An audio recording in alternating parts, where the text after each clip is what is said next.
अस्सलाम वालेकुम students, my name is Abdullah Asgar Rajput and you guys are watching my YouTube channel AK coaching centre.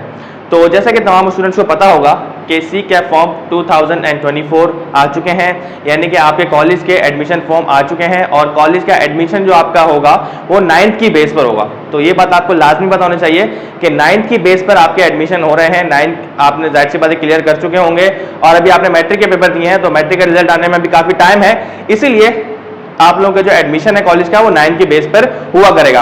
तो cap form आ चुके हैं और ये सी कैप फॉर्म जो है इसकी लास्ट डेट भी अराउंड 22 या 24 है। तो उससे पहले पहले आप लोगों ने फॉर्म फिल करना है। सबसे पहले मैं आपको एक चीज बता दूं कि ये सी कैप फॉर्म की फुल फॉर्म क्या होती है, बहुत सारे स्टूडेंट्स को नहीं पता होती है। तो सी कैप फॉर्म का मतलब होता है S for Sindh, E for electronic, C for centralise, C for college and A for admission and P for programme, यानी कि Sindh electronic centralised college admission programme है आपके लिए और ये 2024 के बच्चों के लिए, ठीक है। तो बहुत सारे बच्चों के बहुत सारे सवाल होते हैं कि सर कौन कौन से डॉक्यूमेंट्स रिक्वायर्ड होते हैं, फॉर्म किस तरीके से फिल किया जाता है, अगर फॉर्म गलत फिल कर दिया तो क्या होता है, कौन कौन से कॉलेजेस डालने हैं, हमारी परसेंटेज कम है, हमारे परसेंटेज ज़्यादा है, तो बला बला बहुत सारे क्वेश्चंस होते हैं। तो इन तमाम क्वेश्चंस का आंसर इस वीडियो में हम लोग आपको देंगे और किस तरीके से फॉर्म फिल किया जाता है आपको ये भी बताऊंगा। तो सबसे पहले एक चीज़ आपने लाजमी जो है वो अपने पास प्रिपेयर करके रखनी है कि कौन कौन से डॉक्यूमेंट्स इस फॉर्म को भरने के लिए रिक्वायर्ड होंगे। एक बात हमेशा याद रखना कि इसके बाद भी एक फॉर्म आएगा जो आपका कॉलेज में आपको सबमिट कराना होगा फिल करने के लिए, तो उसकी बात मैं नहीं कर रहा। अभी जो रिसेंटली फॉर्म आया है उसके लिए आपको क्या क्या चीजें दरकार है सबसे पहले वो देख लें।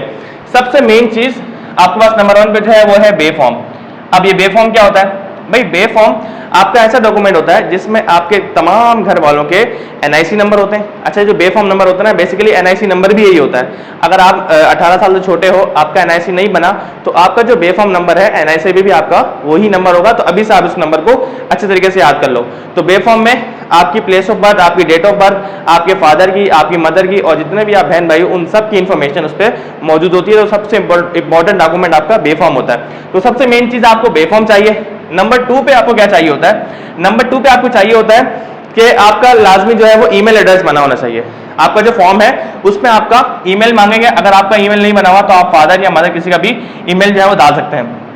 नंबर 3 पे आपको कम से कम 2 फोन नंबर चाहिए होंगे और फोन नंबर वो दीजिएगा इस पे व्हाट्सएप वगैरह बना हो।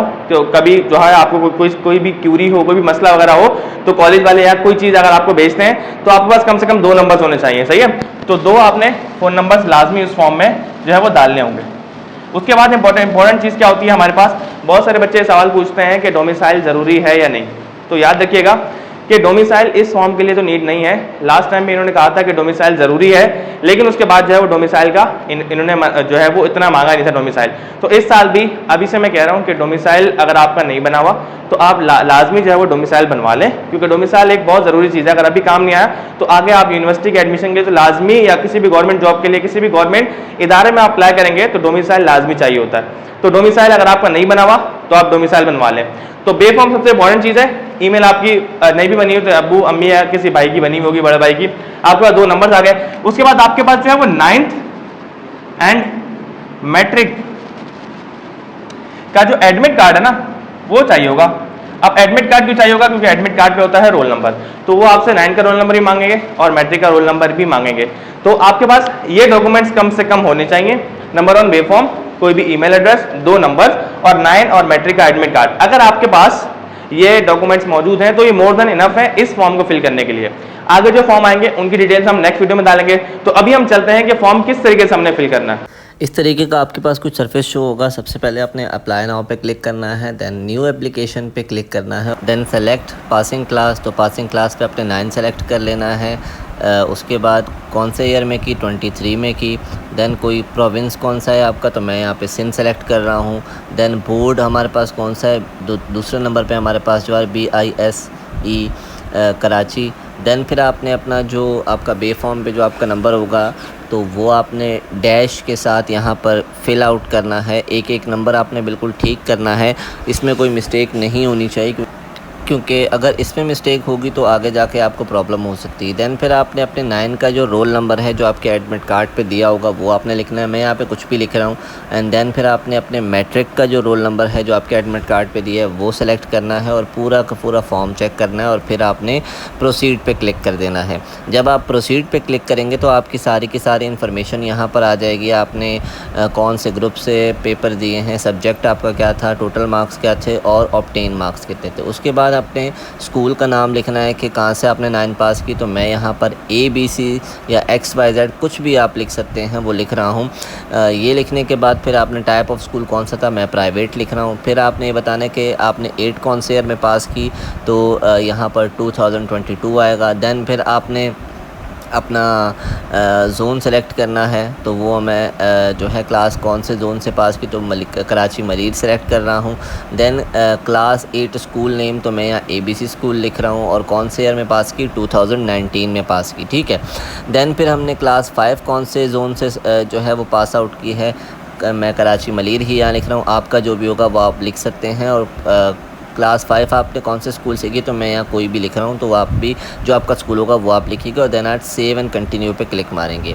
उसके बाद देखेंगे तो आपका नाम भी शो होगा, आपके फादर नेम भी शो हो रहा होगा। आगे आपने अपना ईमेल एड्रेस डालना है। याद रखिएगा ईमेल एड्रेस बिल्कुल ठीक डालिएगा। मैं यहाँ पर अपना ईमेल डाल रहा हूँ, आपने अपना ऑथेंटिक ईमेल यहाँ पर डालना है और इसमें भी मिस्टेक नहीं होनी चाहिए, ठीक है। ये फ़िल आउट करने के बाद जब हम इसको फ़िल आउट कर लेंगे gmail.com के साथ जब फ़िल आउट कर लेंगे, देन अपना मोबाइल नंबर कोई डालना है। मोबाइल नंबर ऐसा डालिएगा जिसके ऊपर व्हाट्सएप बना हुआ हो ताकि कॉलेज वाले आपको कोई मैसेज कर सकें, ठीक है। देन आपने अपना जेंडर सेलेक्ट करना है, मेल या फ़ीमेल। देन आपने अपनी नेशनैलिटी बतानी है कि मैं पाकिस्तानी हूँ, तो पाकिस्तानी लिख देंगे। देन आपने अपनी डेट ऑफ बर्थ, ठीक है, डेट ऑफ बर्थ सेलेक्ट करनी है। यहाँ पर मंथ भी सेलेक्ट करने हैं, आपने अपना ईयर भी सेलेक्ट करना है और अपनी डेट भी सेलेक्ट करनी है कि आप किस तारीख़ को पैदा हुए, और वो बे फॉर्म पर देख के आप इसको सेलेक्ट करेंगे। इसमें मिस्टेक भी बिल्कुल भी इसकी गुंजाइश बिल्कुल भी नहीं होती। बे फॉर्म पे जब ये सेलेक्ट करने के बाद प्लेस ऑफ बर्थ वो भी आपके बे फॉर्म पे मौजूद होता है, वो आपने सेलेक्ट करना है। देन आपने अपना CNIC जो बे फॉर्म पे लिखा था वो वैसे ही लिखा आ जाएगा। रिलीजन इस्लाम। डोमिसाइल का डिस्ट्रिक्ट कौन सा है वो मलीर आ जाएगा। फादर गार्डियन का जो नंबर आ जाएगा हमारे पास, तो वो मैं यहाँ कुछ भी 000 लिख रहा हूँ। देन हमारे फादर का जो है वो CNIC आ जाएगा। आपने अपने बे फॉर्म पे देखना है और वहाँ पे आपको अपने फादर का जो CNIC है वो भी मिल जाएगा। मैं यहाँ पर कुछ भी लिख रहा हूँ, आप अपना जो भी होगा फादर का CNIC वो लिख सकते हैं। देन जो नेक्स्ट ऑप्शन इसके बाद है वो है फादर ऑक्यूपेशन, आप लिख सकते हैं। मैं यहाँ पे प्राइवेट जॉब लिख सकता हूँ, आप लिख रहा हूँ। आपके फादर जो भी करते हैं आप वो वहाँ पर लिख सकते हैं, ठीक है। फिर उसके बाद फादर का डोमिसाइल जो है कौन से में है, तो आप जो है मैं कराची मलीर लिख रहा हूँ, आपके जो भी हो आप लिख सकते हैं। देन फिर आपने अपनी मदर का CNIC यहाँ पर कॉपी पेस्ट करना है, जो आपके बे फॉर्म पे मौजूद होगा वो भी आपने बिल्कुल ठीक यहाँ पर फिल करना है ताकि कोई भी मिस्टेक आपकी ना हो, ताकि आपका एडमिशन कॉलेज में आसानी से हो जाए। तो ध्यान से देख के पढ़ के पूरा फॉर्म फिल कीजिएगा। यहाँ पर मदर का CNIC फिल करने के बाद अपने अपना एड्रेस लिखना है, एड्रेस का रीजन बताना है। तो यहाँ पर जब आप क्लिक करेंगे तो कराची मलीर में यहाँ पर सेलेक्ट कर रहा हूँ एंड देन जो है कराची, उसके बाद पोर्ट कासिम, ये 2 ऑप्शन आपने बीच में से छोड़ देने हैं। उसके बाद आपने अपना होम का एड्रेस लिखना है। उसके बाद आप क्या बनना चाहते हैं, तो आप डॉक्टर, इंजीनियरिंग कुछ भी लिख सकते हैं। और उसके बाद आपने आखिर में पूरा फॉर्म पढ़ने के बाद जो है आगे सेव एंड कंटिन्यू पे क्लिक कर देना है। जब सेव एंड कंटिन्यू पे क्लिक करेंगे तो इस तरीके से हमारे पास कुछ आ जाएगी चॉइस द फैकल्टी। तो आपने सबसे पहले बोर्ड सेलेक्ट करना है, कराची बोर्ड, एंड देन आपने अपना जोन सेलेक्ट करना है। आप जिस भी जोन से हैं आप वो जोन सेलेक्ट कर सकते हैं एंड देन सेलेक्ट फैकल्टी। जब आप फैकल्टी सेलेक्ट करेंगे, मैंने प्री मेडिकल की है, आप कुछ और भी कर सकते हैं प्री मेडिकल। उसके बाद save and continue and then आपने आखिर में आकर अपने जो कॉलेजेस हैं वो सेलेक्ट करने हैं। कॉलेजेस की याद रखिए एक बात कि हमारे पास जो CCAP की वेबसाइट है इसमें कट आउट लिस्ट मौजूद है, उसमें आप अपने नंबर्स के हिसाब से अपने कॉलेज को सेलेक्ट कर सकते हैं। मैं यहाँ पर कोई भी रैंडम 5 कॉलेज सेलेक्ट कर रहा हूँ, आप अपने नंबर के हिसाब से कॉलेज सेलेक्ट करेंगे ताकि आपके करीबी इलाके में आपका एडमिशन हो सके। यहाँ पर एडमिशन कॉलेज सेलेक्ट करने के बाद मैं अपना जो फॉर्म है उसको प्रीव्यू पे जो है मैं उसको लिखूँगा, टैप करूँगा और यहाँ पूरी की पूरी मेरी इन्फॉर्मेशन आ जाएगी। आपने इसके अंदर अपनी सारी की सारी इन्फॉर्मेशन चेक करनी है कि आपने कोई गलती तो नहीं की, कोई मिस्टेक तो नहीं की। एक दफ़ा ठीक से पढ़ने के बाद आपने अपना फॉर्म जो है वो सबमिट पे क्लिक कर देना है और इस तरीके से आपका जो सी कैप का जो फॉर्म है वो सबमिट हो जाएगा। और फिर बाद में आप चेक स्टेटस से बाद में देख सकते हैं कि आपका कॉलेज का एडमिशन कहाँ हुआ।